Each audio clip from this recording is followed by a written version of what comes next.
वो क्या चाहते हैं? वो चाहते हैं कि शेख हसीना की इंडिया से टाई अप खराब हो जाए, हिंदू को हिट कर।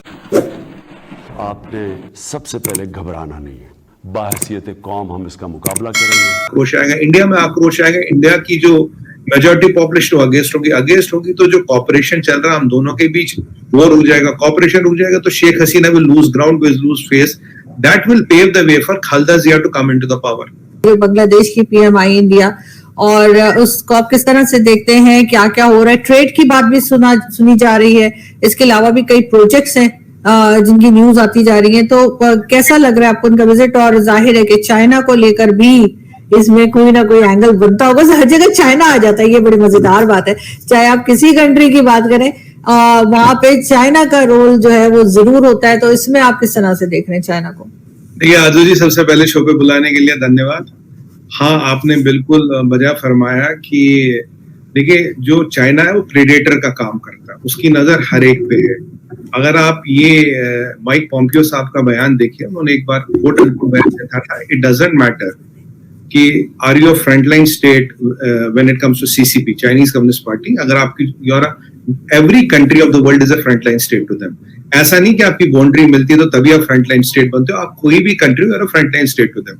वही जो हमेशा मैं कहता हूँ, जर जमीन और जोरों पे उसकी हर जगह नजर है। और चाइना लोन फॉर लैंड की स्कीम चलाता है, आप लोन लो वो आपकी जमीन लेगा वापस, उसे पैसे नहीं चाहिए। तो अब देखिए चाइना के रडार पे है बांग्लादेश, ये जाहिर सी बात है। और आपको याद होगा कोविड से पहले जी जिनपिंग वहां गए थे। यहाँ दो चार चीजें हैं जो हम इंपॉर्टेंट समझेंगे। देखिए जी जिनपिंग वहां गए थे, उन्होंने उनको बे ऑफ बंगाल में एक पोर्ट मांगा था, जो उनका कॉन्सेप्ट है स्ट्रिंग ऑफ पर्ल्स, जो इंडिया को घेरने का जो हिसाब किताब वो कर रहे थे। हमने डायमंड ऑफ नेकलेस बनाया, नेकलेस ऑफ डायमंड, उसको हमने तोड़ दिया, उसे बेटर कर दिया। बट वो गए थे वो पोर्ट मांगने। अब शेख हसीना जी ने वो पोर्ट तो मना कर दिया, पहले हाँ बोला, फिर अंत में मना कर दिया। और पीछे आपने देखा होगा 5-6 महीने पहले एकदम हमें चिटागोंग पोर्ट दे दिया। चिटागोंग पोर्ट से पहले हम अपने आसाम जो स्टेट है वहां से हम एक रोड बनाया, हमने रेलिंग बनाया, ताकि वो जो हमारा नॉर्थ ईस्ट का हिस्सा उससे चिटागोंग का एक्सेस मिले। चिटागोंग से वो सीधा सीधा समुद्र से बाहर, राइट। और वो जो हमारा, और उससे क्या होता है, जो हमारा नहीं तो आना पड़ता था घूम के आसाम से, वो जो चिकन नेक है उससे घूम के आना पड़ता था कलकत्ता। तो टाइम ज्यादा लगता था, डिपेंडेंस ज्यादा थी। और अब टाइम डिपेंडेंस कम हो गई है। जैसे वहाँ ऑर्गेनिक फार्मिंग होती है, वहाँ फिशरीज है, वहाँ बैम्बू है, वहाँ और भी कुछ प्रोडक्ट्स हैं जो नॉर्थ ईस्ट में बनते हैं, उनको ये वाले जो साइड के मार्केट से को एक्सेस मिलता है थ्रू चिटागोंग। और बांग्लादेश को they make money out of it by giving us the port. और मैं आपको ये भी बता दूं, चिटागोंग पोर्ट में अभी हमारे को नेवल एक्सेस भी हमें मिला हुआ, we can also dock our naval assets there. तो ये एक बहुत बड़ा सेटबैक लगा चाइना को। इनफैक्ट मैंने आपको आपके किसी और चैनल पे तब भी बताया था कि चिटागोंग पे कि ये एक बहुत बड़ा सेटबैक मानिए चाइना को। अब बांग्लादेश आरजू जी is at a cusp of time. यहाँ दुनिया में हर इकोनॉमी अब 3 जगह पे खड़ी है। आपको अलाइन करना है तो अमेरिका के साथ या इंडिया के साथ या चाइना के साथ। ये 3 ऑप्शंस हर एक के पास है। एशिया से शुरू होगा, और मैंने आपको जैसे आपके शो पे पहले भी बोला था, ये एशिया से शुरू होगा तो एक बार इस पूरी दुनिया में जाएगा। ये 3 बड़े पावर है जहां आपको अलाइन करना पड़ेगा, ठीक है।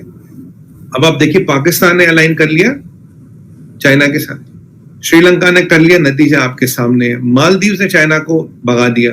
जो मालदीव के करंट प्रेसिडेंट है, जो प्रो चाइनीज प्रेसिडेंट है, वो तो जेल में है। जो करंट प्रेसिडेंट है उसने चाइना को भगा दिया। अब आप देखिए नेपाल थोड़ा इधर उधर है, पर नेपाल के अब जो नई रेजिम है वो हमारे कंट्रोल में आ रही है धीरे धीरे। भूटान इज प्रो इंडिया, उसमें कोई डाउट नहीं है। अब जहां दिक्कत थी वो थी बांग्लादेश। अब बांग्लादेश का क्या है? बांग्लादेश का आजू जी समझिए 4000 किलोमीटर का बॉर्डर है हमारे साथ। पहली बात, 4000 किलोमीटर का बॉर्डर है। दूसरी बात, ये बॉर्डर कई बार लेक्स पे चलता है, कई बार रिवर्स पे चलता है, फ्लोटिंग बॉर्डर कहते हैं। एक ही कंट्री जहां हमारे पास फ्लोटिंग बॉर्डर भी है बांग्लादेश के साथ है। और मोदी जी के आने के बाद कोई बॉर्डर डिस्प्यूट बना नहीं, जो भी आगे पीछे करना था कर दिया। बांग्लादेश में कुछ मिलिटेंट ग्रुप्स है, कुछ टेररिस्ट ग्रुप्स है जो ऑपरेट करते हैं, बहुत से चाइनीज फंडेड है, ये भी एक समस्या है। बांग्लादेश में हमारे यहाँ करीब 2 करोड़ लोग आए हुए हैं इंडिया में, जिनको पहले कुछ पॉलिटिकल डिजाइन के अंडर किसी रेजिम से इंडिया लाया गया अपने वोट बैंक और वोट की परिस्थिति को बदलने के लिए। वोट बैंक हम कहते हैं, ये सारे मुसलमान लोग हैं। अब बांग्लादेश में आप देखिए कैटल स्मगलिंग की भी समस्या है। तो अगर हम देखें तो बांग्लादेश और हमारा कल्चरल टाइज तो है। मैं बोलूंगा हाँ जी कल्चर एक है, वो भी बंगाली, यहाँ भी बंगाली बोली जाती है, पर एक डिवीजन भी हुआ था, उसका एक रिलीजियस लाइंस पे डिवीजन हुआ था। हमने उनको लिबरेट कराया, हाँ बिल्कुल लिबरेट कराया, खुलेआम लिबरेट कराया, सबको दिखाते हुए बताते हुए लिबरेट कराया। अभी उनका पीछे 50th इंडिपेंडेंस डे और हमारे रामनाथ कोविंद जी जो हमारे फॉर्मर प्रेसिडेंट थे, वहां गेस्ट ऑफ ऑनर थे। अब शेख मुजीबुर रहमान साहब को कौन नहीं जानता, और शेख हसीना जी तो खुद यहाँ इंडिया में रही काफी साल। उनकी मदर और उनको बचाने वाला एक हिंदू कर्नल था जो अब भी यहाँ आती, तो शायद कर्नल साहब शायद अब भी है, उनसे मिलती है। He saved his mother and Sheikh Hasina ji, and वो दिल्ली में रही है काफी साल तक। अब दिल्ली में इंसिडेंटली वो निजामुद्दीन औलिया की दरगाह भी जाएंगी, फिर अजमेर शरीफ भी जाएंगी, ये भी उनके एजेंडा पे। तो निजामुद्दीन शरीफ तो यहाँ रहती थी, तो काफी जाती थी। ये है बैकग्राउंड।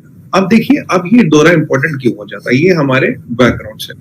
एक और पेन पॉइंट है, एक बांग्लादेश में एक और पेन पॉइंट है आरजू जी, वहां हिंदुओं की आबादी कम होती जा रही है। लेटेस्ट सेंसस आया 1 महीने पहले, जितनी हिंदुओं की आबादी घटी उतनी मुसलमानों की आबादी बढ़ी। एग्जैक्टली जितना यहाँ घटता उतना वहां बढ़ता, तो वहां फोर्स कन्वर्जन की भी समस्या चल रही है। ठीक है, आपने भी देखा, अभी मैं देखता हूँ ट्वीट करती रहती है, पिछली दुर्गा पूजा से 1.5 साल पहले क्या हुआ, सिस्टमैटिकली वहां हिंदुओं के मंदिर, हिंदुओं के पंडाल तोड़े जा रहे, हिंदुओं पे अटैक हो रहा, कुछ भी करके। अभी नया मॉडल चला वहां पे, मैंने कई बार देखा, आपने भी ट्वीट किया ऐसे, जब बांग्लादेश में घटनाएं घटती है, पहले एक हिंदू फैमिली की दुकान लूटी जाती है, फिर उसका घर जलाया जाता, फिर मंदिर लूटा जाता, और ये हर 2-3 हफ्ते बाद आपको एक घटना मिलेगी। कम से कम अगर मैं साल 1.5 साल की बात करूं, तो मैं करीब नेशनल टीवी पे 12 डिबेट्स पे बैठ चुका होगा जहां ये घटना हो रही है। अब इसको करा रहा जमात इस्लामी।